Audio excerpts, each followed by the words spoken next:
오늘은 계시록 3장 1절로 6절을 본문으로 아시아 7교회 중 5번째인 4대 교회에 관하여 말씀드리겠습니다.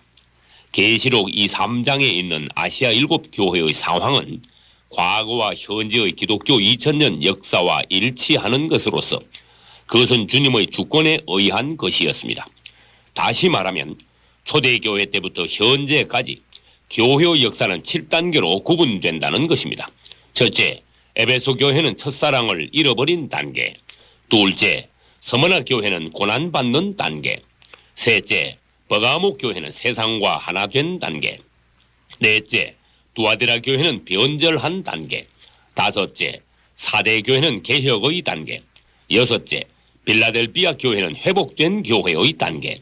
일곱째, 라오디게아 교회는 다시 타락한 단계입니다. 그중 오늘 말씀드릴 4대 교회는 개혁교회의 단계입니다. 4대라는 말은 남은 것, 남은 자 또는 회복이라는 뜻입니다. 또 역사적으로 볼 때 4대 교회는 16세기 초 마르틴 루터의 종교개혁 이후의 교회에 해당합니다. 루터의 종교개혁은 타락한 두아디라 교회인 천주교에 대한 하나님의 역사하심이었습니다. 그리고 그 종교개혁은 소수의 신실한 종들에 의하여 이루어졌습니다. 그러나 주님께서 보시기에 4대 교회에는 심각한 문제점이 있었습니다. 이전의 타락한 교회의 상태를 개혁하고 회복하는 것은 좋은 것이지만 그 내용은 약하고 불완전하며 살아난 것 같지만 여전히 죽은 것이었습니다. 그래서 3장 1절과 2절의 후반에서 주님께서는 내가 네 행위를 아노니 내가 살았다 하는 이름은 가졌으나 죽은 자로다. 내 하나님 앞에서 내 행위의 온전한 것을 찾지 못하였다고 하신 것입니다. 저는 여기서 천주교로부터 개혁한 기독교와 바벨론 포로에서 돌아온 이스라엘을 비교하면서 하나님의 교훈을 찾아보고자 합니다. 이스라엘의 전성기는 다윗과 솔로몬 왕 때였습니다. 당시 이스라엘은 유일하신 하나님을 전심으로 섬기며 모든 이방의 대적들을 굴복시켰으며 솔로몬이 건축한 예루살렘 성전에 모든 남자들이 매년 3번씩 모여 하나님께 제사 드리며 이스라엘의 하나됨을 간증했습니다. 이때가 기독교로 말하면 초대교회의 성령 충만한 때에 비유할 수 있습니다. 그러나 솔로몬 이후 이스라엘은 바로 타락하여 점점 내려가다가 마침내 바벨론의 느부갓네살 왕에게 정복당하여 성전은 파괴되고 성벽은 무너져 버렸으며 대부분의 유대인들은 죽고 일부는 포로로 잡혀갔습니다. 그와 마찬가지로 초대교회 이후 교회가 바로 하락하기 시작하여 세상과 연합하고 그리스도로부터 변절한 결과 기독교의 진리와 간증은 무너지고 중세 1000년 동안 천주교 즉 로마 가톨릭의 포로가 되고 말았던 것입니다. 그 후 바벨론 포로 70년이 지나자 하나님의 약속대로 이스라엘은 3차에 걸쳐 가나안 땅으로 돌아와 다시 성전과 성벽을 재건했습니다. 그러나 예루살렘에 다시 지은 성전은 처음 솔로몬 성전에 비하면 너무나 초라하여 그것을 아는 사람들은 통곡했다고 합니다.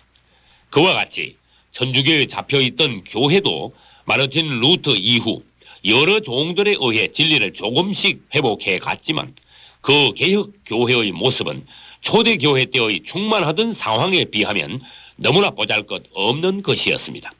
말이 개혁한 4대 교회였지 실상은 죽은 교회요 하나님 앞에 온전한 것을 전혀 보여드리지 못한 죽어가는 미완성의 개혁 교회였던 것입니다.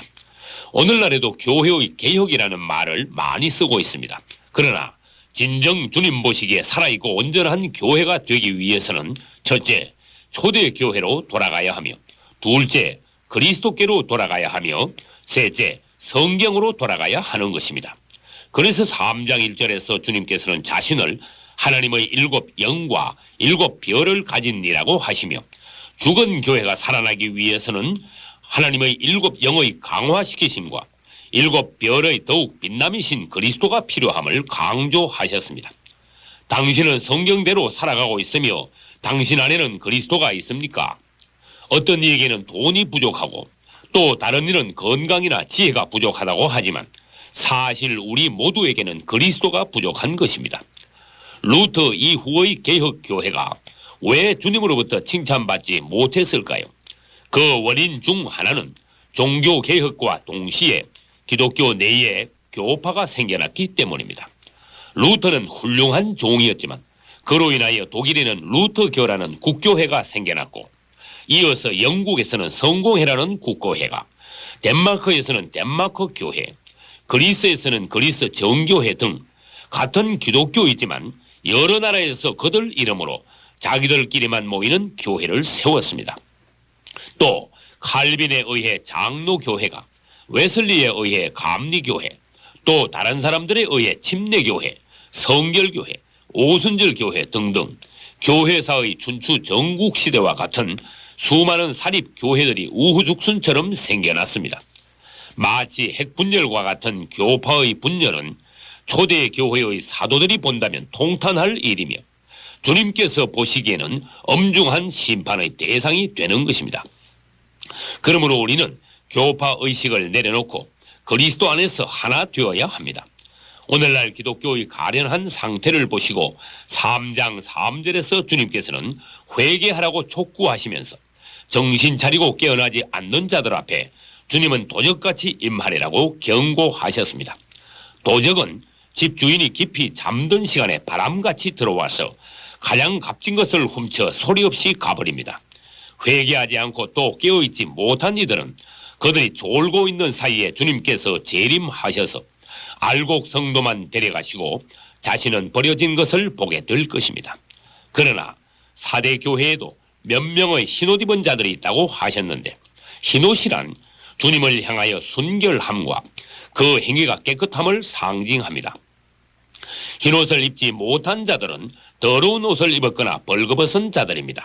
그리스도께서 다시 오시는 날 흰옷 입은 자들만이 휴거될 것이며, 당신도 영적 의복을 점검해 보셔야 합니다.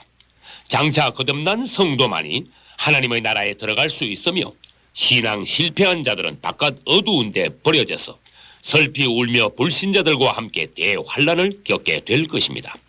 4대 교회의 문제점은 첫째, 불완전한 개혁으로 교회가 죽어가고 있다는 것과, 둘째, 잠자는 교회 앞에 주님께서 도적같이 오실 것이라는 것과, 셋째, 계속된 분열로 그리스도의 몸이 여러 갈래로 찢어져 버렸다는 것입니다. 내 백성아, 거기서 나오라. 아멘. 주님께서는 오늘도 이 상황을 이기는 자들을 향하여 3가지 약속을 하셨습니다. 첫째, 그들은 흰옷을 입을 것입니다. 그것은 그들의 깨끗한 행실이 주님께 인정받고 그분의 신부의 옷을 입을 자격을 얻게 된다는 것입니다. 계시록에는 4차례 흰옷이 나옵니다. 4장에는 흰옷 입은 장로들이 있고 6장에서는 순교한 자들이 흰옷을 받습니다. 또 7장에서는 큰 무리의 사람들이 어린 양의 보혈로 그 옷을 씻어 희게 되었다고 하였고, 19장에는 어린 양의 신부가 흰옷을 입었다고 하셨습니다. 두 번째로, 이기는 자들은 그 이름이 생명책에서 흐려지지 않을 것이라고 하셨습니다. 한 사람이 예수의 이름을 믿고 세례나 침례를 받을 때 그는 구원받고 그의 이름은 생명록에 기록됩니다. 그 후 그가 주님을 위해 충성 봉사할 때 그의 선행은 천국에서의 상급을 위하여 역시 생명록에 기록됩니다. 그러나 만약 그가 믿음이 식어지고 세상과 하나 되며 첫사랑을 버리고 주님을 멀리하거나 배반한다면 그의 이름은 생명록에서 흐려지게 되는 것입니다. 누구든지 생명책에 기록되지 못한 자는 불못에 던지우더라. 아멘. 세 번째로, 이기는 자에 대하여 주님께서는 아버지와 천사들 앞에서 그 이름을 시인하시겠다고 하셨습니다. 주 예수 이름을 사랑하시고 그분의 이름을 높이며 감사하십시오. 그럴 때 그분도 당신의 이름을 인정하시고 축복하실 것입니다. 나의 힘이 되신 주 예수여, 내가 당신의 이름을 찬양합니다. 아멘.